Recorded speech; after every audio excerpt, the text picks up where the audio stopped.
Hi ಎಲ್ರಿಗೂ, ಹೇಗಿದ್ದೀರಾ? ಎಲ್ಲರೂ ಚೆನ್ನಾಗಿದ್ದೀರಾ ಅಂತ ಭಾವಿಸ್ತೀನಿ. ನಾನು ಕೂಡ ತುಂಬ ಚೆನ್ನಾಗಿದ್ದೀನಿ. Welcome back to my YouTube channel. So ಮೇಲ್ಗಡೆ ರೀಲ್ಸ್ ಮಾಡೋಕ್ಕೆ ಹೋಗಿ ತಲೆ ಕೂದಲೆಲ್ಲ ಆರೋಗಿದೆ. ಸೊ ಈಗ ಒಂದು ಗ್ರೂಪ್ ಪ್ರವೇಶಕ್ಕೆ ಹೊರಟಿದ್ದೀವಿ. ನನ್ನ ಮಗಳು ಫ್ರೆಂಡು ಅವ್ರ ಮನೆ ಗ್ರೂಪ್ ಪ್ರವೇಶ. ನನಗೆ ಅವರ ತಂದೆ ಫ್ರೆಂಡು, ಅವ್ರ ಮಗಳು ಬಂದು ನನ್ನ ಮಗಳಿಗೆ ಫ್ರೆಂಡು. ಸೊ ಕರೆದಿದ್ದಾರೆ, ಎಲ್ಲರೂ ಹೊರಟಿದ್ದೀವಿ. ನಮ್ಮ ಅಪ್ಪಾಜಿ ಬೇರೆ ಬಂದಿದ್ರು ನೆನ್ನೆ ಊರಿಂದ, ಅವ್ರನ್ನೂ ಕರ್ಕೊಂಡು ಹೊರಟಿದ್ದೀವಿ. ಸೊ ಹೇಗಿರುತ್ತೆ ಏನು ಇವತ್ತಿನ ದಿನ ಅಂತ ವಿಡಿಯೋದಲ್ಲಿ ತೋರಿಸ್ತೀನಿ, ನೋಡಿ. ಅದಕ್ಕೂ ಮುಂಚೆ ನನ್ನ ಚಾನಲ್ಗೆ ಯಾರ್ಯಾರು ಸಬ್ಸ್ಕ್ರೈಬ್ ಆಗಿಲ್ಲ ದಯವಿಟ್ಟು ಆಗಿ, ಹಾಗೆ ಬೆಲ್ಲೈಕನ್ನ ಕ್ಲಿಕ್ ಮಾಡೋದು ಮರಿಬೇಡಿ, ಕಮೆಂಟ್ ಶೇರ್ ಕೂಡ ಮಾಡಿ ಅಂತ ಕೇಳ್ಕೊತೀನಿ. ಸೊ ಬನ್ನಿ ಹೊರಡೋಣ. ಈಗ ನಮ್ಮ ಅಕ್ಕ ಅಲ್ಲಿ ಬನ್ನಾರ್ಘಟ್ಟ ಹತ್ರ ಬಂದು ಜಾಯಿನ್ ಆಗ್ತಾಳೆ, ಅಲ್ಲಿಂದ ಕರ್ಕೊಂಡು ಹೋಗಬೇಕು. ಸೊ ಹೊರಡೋಣ, ಈಗ ಹೊರಡೋಣ. ನಾನು ಈ ಥರ ಮೈಸೂರು ಸಿಲ್ಕ್ ಸ್ಯಾರಿ ಹಾಕಿದ್ದೀನಿ, ಇವಳು ಈ ಥರ ಡ್ರೆಸ್ ಹಾಕ್ಕೊಂಡಿದ್ದಾಳೆ.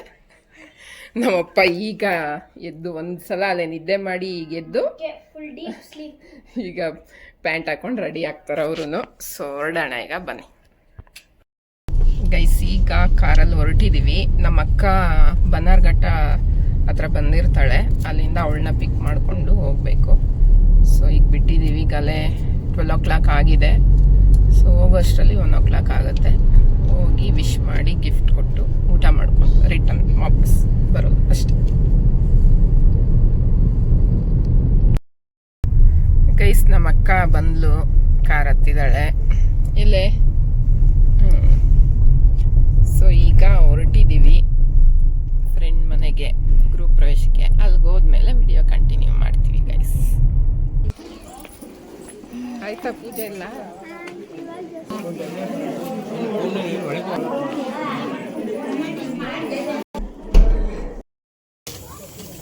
ಊಟಕ್ಕೆ ಕೂತಿದ್ದೀವಿ ಗೈಸ್, ಬಡಿಸ್ತಾ ಇದ್ದಾರೆ. ಊಟ ಮಾಡ್ಕೊಂಡು ಓಡೋದಷ್ಟೇ, ಬೇಗ ಬಂದು ಬೇಗ ಹೊರಡ್ತಾ ಇದ್ದೀವಿ. ನಮ್ಮ ಯಜಮಾನ್ರು ಸ್ವಲ್ಪ ಕೆಲಸ ಇದೆ, ಅವರು ಹೋಗ್ಬೇಕು. ಸೊ ನಮ್ಮನ್ನು ಮನೆಗೆ ಬಿಟ್ಬಿಟ್ಟು ಹೋಗ್ತಾರೆ ಅವರು. ಇಲ್ಲಿ ಯಾಕೋ ಹಿಂಗೆ ಒಳಗಡೆ ಹೋದಂಗೆ ಅನ್ನಿಸ್ತಾ ಸ್ಕಿನ್ ನನಗೆ.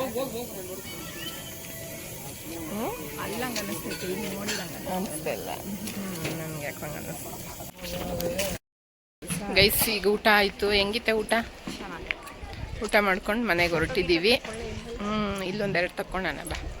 ಚೆನ್ನಾಗಿ ಕಟ್ಟಿದ್ದಾರೆ ಮನೆ, ಡೂಪ್ಲೆಕ್ಸು. ಮೇಲ್ಗಡೆ ಬಾಡಿಗೆ, ಕೆಳಗಡೆನೂ ಬಾಡಿಗೆ. ವಿಡಿಯೋ ತುಂಬ ಜನ ಇದ್ದರು, ವಿಡಿಯೋ ಸ್ವಲ್ಪ ಕ್ಲಿಪ್ಪಿಂಗ್ಸ್ ತೊಗೊಂಡಿದ್ದೀನಿ. ಸೊ ಚೆನ್ನಾಗಿದೆ ಮನೆ. ಹೆಂಗಿತ್ತೆ ನಿಮ್ಮ ಫ್ರೆಂಡ್ ಮನೆ? ಊಟ ಹೆಂಗಿತ್ತು? ಈಗ ಹೊರಟಿದ್ದೀವಿ ಗೈಸ್, ಕಾರಲ್ಲಿ ಕೂತ್ಕೊಂಡು ಮಾತಾಡ್ತೀವಿ ಗೈಸ್. ಊಟ ಎಲ್ಲ ಮುಗಿಸಿ ಈಗ ಹೊರಟಿದ್ದೀವಿ. ಮನೆಗೆಲ್ಲ ಚೆನ್ನಾಗಿ ಕಟ್ಟಿದ್ದಾರೆ. ಮಕ್ಕಳು ಚಿಕ್ಕ ವಯಸ್ಸಲ್ಲಿದ್ದಾಗೆ ಮನೆ ಕಟ್ಕೊಂಡಿದ್ರು. ಸೊ ಅದು ಒಳ್ಳೇದು, ಚಿಕ್ಕ ಮಕ್ಕಳಿದ್ದಾಗೆ ಮನೆ ಕಟ್ಕೊಂಡ್ರೆ ದೊಡ್ಡವ್ರು ಆಗ್ತಾ ಆಗ್ತಾ ಅವ್ರ ಎಜುಕೇಷನ್ಗೆ ಖರ್ಚು ಮಾಡೋದಾಗುತ್ತೆ. ಊಟನೂ ಚೆನ್ನಾಗಿತ್ತು, ಬೀಡ ಹಾಕ್ಕೊಂಡು ತಿಂದ್ಕೊಂಡು ಹೋಗ್ತಾ ಇದ್ದೀವಿ ಈಗ. ನನಗೆ ನಮ್ಮ ಅಕ್ಕನಿಗೆ ಅವರು ಕ್ಲಾಸ್ಮೇಟು, ಅವ್ರ ಮಗಳು ಬಂದು ನನ್ನ ಮಗಳ ಕ್ಲಾಸ್ಮೇಟು. ಸೊ ಹೋಗಿ ಮನೆಯೆಲ್ಲ ಒಂದು ರೌಂಡ್ ನೋಡಿಕೊಂಡು ಅಲ್ಲೇ ಒಂದು ಸ್ವಲ್ಪ ಫೋಟೋಗಳು ತಗೊಂಡು ಬಂದ್ವಿ. ಇವತ್ತು ಬರೋದು ಬೇಡ ಅಂತ ಅಂದ್ಕೊಂಡಿದ್ವಿ, ಯಾಕಂದರೆ ತುಂಬ ದೂರ ಆಗುತ್ತೆ ಗೈಸ್. 35 ಕಿಲೋಮೀಟ್ರ್ ನಮ್ಮ ಮನೆ ಹತ್ರದಿಂದ. ಸೊ ನಮ್ಮ ಮನೇಲಿ ನಮ್ಮ ಹಸ್ಬೆಂಡ್ ರಜಾ ಹಾಕಲ್ಲ ಅಂದರು.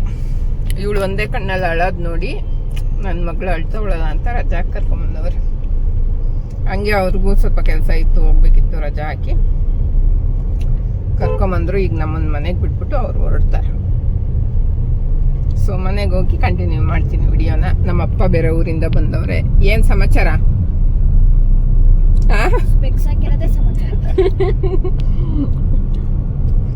ಅವರು ನಾಳೆ ಹೋಗ್ತಾರೆ ಅನ್ಸುತ್ತೆ ಊರಿಗೆ.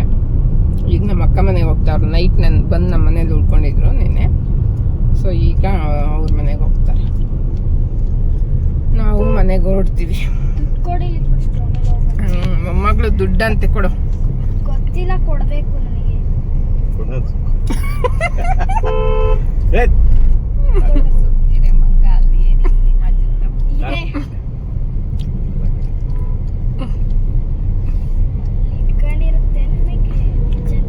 ಒಂದು 10 ರೂಪಾಯಿ ಕಿತ್ಕೊಂಡು ಕಳಿಸ್ತೀವಿ.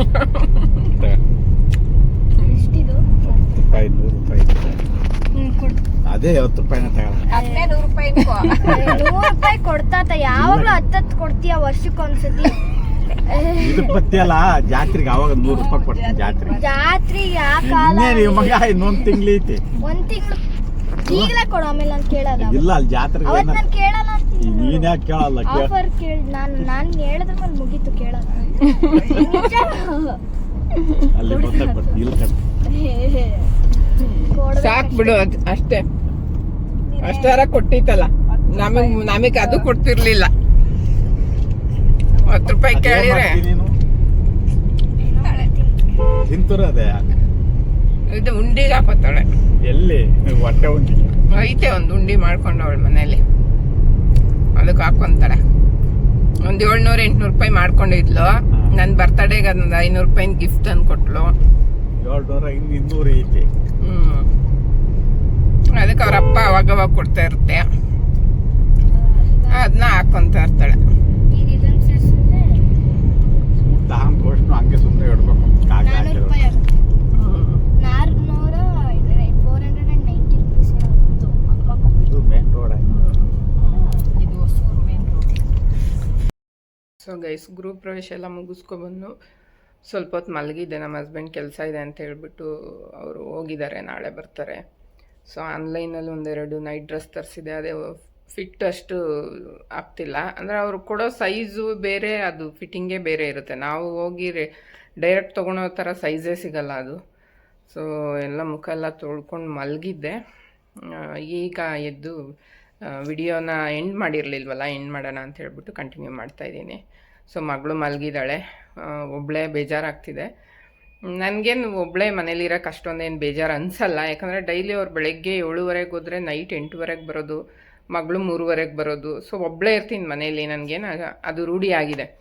ವಿಡಿಯೋ ಮಾಡೋದು ಬಿಟ್ಟರೆ ಏನಾದರೂ ಸ್ವಲ್ಪ ಯೂಟ್ಯೂಬ್ ವಿಡಿಯೋಸ್ ನೋಡ್ತಾ ಇರ್ತೀನಿ. ಬೇರೆ ಯಾರಾದರೂ ಹೇಗೆ ಮಾಡಿರ್ತಾರೆ, ಹೇಗೆ ಅದರಿಂದ ಏನಾದ್ರು ನಾನು ಸ್ವಲ್ಪ ಕಲ್ತ್ಕೋಬೋದಾ, ಈ ಥರದ್ದು ಏನಾದರೂ ನೋಡ್ತಾ ಇರ್ತೀನಿ. ಹಂಗೆ ಟೈಮ್ ಪಾಸ್ ಆಗುತ್ತೆ. 1-2 ಸೀರಿಯಲ್ಗಳು ತುಂಬ ಇಂಟ್ರೆಸ್ಟಿಂಗಾಗಿ, ತುಂಬ ಸೀರಿಯಲ್ಸ್ ಏನು ನಾನು ನೋಡಲ್ಲ. ಸೊ 1-2 ಅಮೃತಧಾರೆ ಬಿಟ್ಟರೆ ಅದೊಂದೇ ತುಂಬ ಇಂಟ್ರೆಸ್ಟಾಗಿ ನೋಡೋದು ಅಂದರೆ ಅಮೃತಧಾರೆ ಒಂದೇ. ಅದು ಬಿಟ್ಟರೆ ಬೇರೆ ಎಲ್ಲ ವಾರಕ್ಕೊಂದ್ಸಲ ನಮ್ಮ ಮನೇಲಿ ವೈಫೈ ಹಾಕ್ಸಿರೋದ್ರಿಂದ ವಾರಕ್ಕೊಂದ್ಸಲ ಏನು ಮಾಡಿಬಿಡ್ತೀನಿ, ಒಂದು ವಾರದ ಫುಲ್ ಒಂದೇ ಸಲ ಆನ್ ಮಾಡಿಬಿಟ್ಬಿಟ್ಟಿರ್ತೀನಿ. ಕೆಲಸ ಮಾಡ್ತಾ ಇರ್ತೀನಿ, ಅದ್ರ ಪಾಡಿಗೆ ಅದು ಹೋಗ್ತಾ ಇರುತ್ತೆ. ಸೀರಿಯಲ್ಲು ಕೇಳಿಸ್ಕೊತಾ ಇರ್ತೀನಿ ಅಷ್ಟೇ. ಯಾಕಂದರೆ ಸೀರಿಯಲ್ ಗೊತ್ತಲ್ಲ ನಿಮಗೇ, ಒಂದು ಸೀನ್ನ ಇಷ್ಟು ಉದ್ದ ಎಳಿತಾರೆ. ಸೊ ಹಂಗಾಗಿ ಅಷ್ಟೊಂದು ಇಂಟ್ರೆಸ್ಟ್ ಆಗಲ್ಲ. ಅಮೃತಧಾರೆ ಏನಕ್ಕೆ ಇಷ್ಟ ಅಂದರೆ ಅದು ಏನೋ ಒಂಥರ ಸ್ಟೋರಿ ಚೆನ್ನಾಗಿದೆ. ಸೊ ಹಂಗಾಗಿ ಅದರಲ್ಲೂ ಎಳಿತಾರೆ, ಎಳಿಯಲ್ಲ ಅಂತಲ್ಲ. ಬಟ್ ಅವರು ಛಾಯಾ ಸಿಂಗ್ ಮಾಡಿರೋದಾಗಿರಲಿ, ರಾಜೇಶ್ ಅವರು ಆ್ಯಕ್ಟಿಂಗು, ಅವರಿಬ್ಬರು ಆ್ಯಕ್ಟಿಂಗ್ ನಂಗೆ ತುಂಬ ಇಷ್ಟ ನೋಡೋಕ್ಕೆ. ಹಂಗಾಗಿ ಆ ಸೀರಿಯಲ್ನ ಕಂಪಲ್ಸರಿ ನೋಡ್ತೀನಿ. ಸೊ ಅದಾದಮೇಲೆ ಇನ್ನೇನು ಮುಗೀತು, ಎಲ್ಲ ಗೃಹಪ್ರವೇಶನ ಮುಗೀತು. ಆ್ಯಕ್ಚುಲಿ ಅವರು ನನಗೆ ಕ್ಲಾಸ್ಮೇಟ್, ಅಂದರೆ ನನಗೆ ನಮ್ಮ ಅಕ್ಕಂಗೆ. ನಾವು ಓದಬೇಕಾದ್ರೆ ಅವರು ನಮ್ಮ ಜೊತೆ ಓದಿದ್ದು. ಅವರ ಮಗಳು ಬಂದು ನನ್ನ ಮಗಳಿಗೆ ಕ್ಲೋಸ್ ಫ್ರೆಂಡ್ ಆ್ಯಕ್ಚುಲಿ. ಸೊ ಹಂಗಾಗಿ ನಾವು ಮನೆ ಖಾಲಿ ಮಾಡ್ಕೊಂಡು ಬಂದಮೇಲೆ ಈಗ ಬೇರೆ ಸ್ಕೂಲು, ಹಳೆ ಸ್ಕೂಲಲ್ಲಿ ಅವಳು ಫ್ರೆಂಡ್ ಆಗಿದ್ದು. ಸೊ ಈಗ ಮನೆ ಚೇಂಜ್ ಮಾಡ್ಕೊಂಡು ಬಂದಿದ್ದೀವಿ. ಆದರೂ ಅವಳು ಫೋನ್ ಮಾಡಿ ಬರಲೇಬೇಕು ಅಂತ ಹೇಳಿದ್ಲಂತೆ. ನಾನು ಹೋಗೋದು ಬೇಡ ಅಂತ ಕ್ಯಾನ್ಸಲ್ ಮಾಡಿದ್ದೆ. ಯಾಕಂದರೆ ಹಸ್ಬೆಂಡ್ಗೂ ಕೆಲಸ ಇತ್ತು, ಎಲ್ಲೋ ಹೊರಟಿದ್ರು, ಮತ್ತು ಅಪ್ಪ ಬೇರೆ ಊರಿಂದ ಬಂದಿದ್ರು. ಹೋದರೆ ಈಗ ಅಪ್ಪನ ಮನೇಲಿ ಒಬ್ಬರನ್ನೇ ಬಿಟ್ಟು ಹೋಗೋಕ್ಕಾಗಲ್ಲ, ಕರ್ಕೊಂಡು ಹೋಗಬೇಕು. ಆಮೇಲೆ ಏನು ಅಂದ್ಕೊತಾರೋ ಏನೋ, ಎಲ್ಲರೂ ಬಂದುಬಿಟ್ಟಿದ್ದಾರೆ ಅಂತ. ನಮ್ಮಪ್ಪ ಏನು ಅಂದ್ಕೊತಾರೆ, ನಡಿ ಹೋಗೋಣ, ಫ್ಯಾಮಿಲಿ ಬನ್ನಿ ಅಂತ ತಾನೇ ಕರೆದಿರ್ತಾರೆ ಅಂತ ನಮ್ಮಪ್ಪ. ನಾನು ಹಳ್ಳಿ ಥರ ಅಲ್ಲಪ್ಪ ಇದು ಅಂತ ನಾನು. ಸೊ ಆದ್ರೂ ಅವರು ಏನಾಗಲ್ಲ ನಡಿ, ನನ್ನ ಮಗಳು ಕರ್ಕೊಂಡು ಹೋಗೋಣ, ಅವ್ರೇನು ಹಂಗೆ ಅಂದ್ಕೊಳಲ್ಲ, ಹೋಗೋಣ ಅಂತ ಅಷ್ಟು ಫೋರ್ಸ್ ಮಾಡಿದ್ಲು. ಬೇಡ ಅಂತ ಕ್ಯಾನ್ಸಲ್ ಕೂಡ ಮಾಡಿದ್ವಿ. ಆಮೇಲೆ ಹತ್ಕೊಂಡು ಕೂತಿದ್ಲು. ಸೊ ನಮ್ಮ ಹಸ್ಬೆಂಡು ಇಲ್ಲ, ಅವಳು ಹತ್ರ ಅವ್ರಿಗಾಗಲ್ಲ, ಅವ್ರೇನಾದ್ರು ಅವಳು ಕೇಳಿದ್ರೆ ಕೊಡಿಸೋದು, ಅವಳು ಏನು ಕೇಳಿದ್ರು ಮಾಡೋದು. ಅಂದರೆ ಅದು ಒಂದು ಕರೆಕ್ಟಾಗಿರಬೇಕು ಅಷ್ಟೇ ಅವಳು ಕೇಳೋ ಅಂಥದ್ದು. ಸೊ ಗೃಹಪ್ರವೇಶಕ್ಕೆ ಹೋಗಬೇಕು ಅಂತ ಆಸೆ ಇಟ್ಕೊಂಡಿರ್ತಾಳೆ. ಈಗ ನಾವು ಬೇಡ ಅಂದರೆ ಬೇಜಾರಾಗ್ತಾಳೆ. ಸೊ ಹೋಗಿ ಬರೋಣ, ಕರ್ಕೊಂಡು ಹೋಗ್ತೀನಿ, ಬೇಗ ಹೋಗಿ ಬೇಗ ಬಂದುಬಿಡೋಣ, ಬೇಗ ಹೋಗಿ ವಿಶ್ ಮಾಡಿಬಿಡಿ, ಊಟ ಮಾಡ್ಕೊಂಡು ಬಂದುಬಿಟ್ಟು ನಾನು ನಿಮ್ಮನ್ನು ಮನೆಗೆ ಬಿಟ್ಬಿಟ್ಟು ನಾನು ಹೋಗ್ತೀನಿ ಅಂತ ಅಂದರು. ಸೊ ಹಂಗಾಗಿ ಗೃಹಪ್ರವೇಶಕ್ಕೆ ಹೋಗಿ ಎಲ್ಲರನ್ನೂ ಮಾತಾಡಿಸ್ಕೊಂಡು ಊಟ ಎಲ್ಲ ಮಾಡಿಕೊಂಡು ಬಂದ್ವಿ. ಊಟ ತುಂಬ ಚೆನ್ನಾಗಿತ್ತು, ಮನೇನೂ ತುಂಬ ಚೆನ್ನಾಗಿ ಕಟ್ಟಿದ್ದಾರೆ. ಮಕ್ಕಳು ಚಿಕ್ಕವರಿದ್ದಾಗೆ ಕಟ್ಕೊಂಡಿರೋದು ಅವ್ರಿಗೊಂದು ಪ್ಲಸ್ ಪಾಯಿಂಟು. ನಾವಿನ್ನೂ ಯೋಚನೆಯಲ್ಲೇ ಇದ್ದೀವಿ, ನಮಗೆ ಅದೃಷ್ಟ ಬೇಗ ಹೊಲ್ದು ಬರಲಿ ಅಂತ. ನನಗಂತೂ ತುಂಬ ಖುಷಿಯಾಯಿತು.